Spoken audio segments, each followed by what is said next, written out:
حج دین اسلام کا ایک اہم رکن ہے جسے ادا کرنے کے لیے دنیا بھر کے مسلمان اللہ تعالیٰ کے گھر مکہ میں جمع ہوتے ہیں۔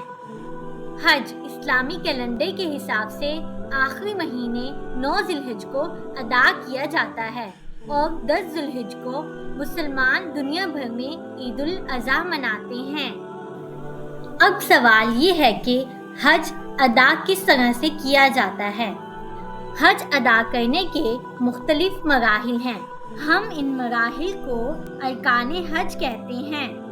سب سے پہلے حاجی وہ کپڑے پہنتے ہیں جنہیں پہن کر حج ادا کیا جاتا ہے۔ ان کپڑوں کو احرام کہتے ہیں۔ اس کے بعد خانہ کعبہ کے گرد 7 چکر لگائے جاتے ہیں اور مقام ابراہیم پر 2 رکعت نفل نماز پڑھی جاتی ہے۔ نوافل ادا کرنے کے بعد سعی کے مقام پر صفا اور مروہ کے درمیان 7 چکر لگائے جاتے ہیں۔ 8 ذی الحجہ کو حاجی منا کی طرف جاتے ہیں اور وہاں عبادت کرتے ہیں۔ 9 ذی الحجہ کو عرفات کی طرف جایا جاتا ہے۔ وہاں ظہر اور عصر کی نماز ادا کی جاتی ہے۔ غروب آفتاب تک وہیں عبادت کی جاتی ہے۔ عصر کے بعد حاجی مزدلفہ روانہ ہوتے ہیں۔ وہاں مغرب اور عشاء کی نماز پڑھی جاتی ہے۔ رات وہیں گزاری جاتی ہے اور عبادت کی جاتی ہے۔ رمی یعنی شیطان کو کنکریاں مارنا، یہ وہ مقام ہے جہاں پر ان 3 ستونوں پر حاجی کنکریاں مارتے ہیں۔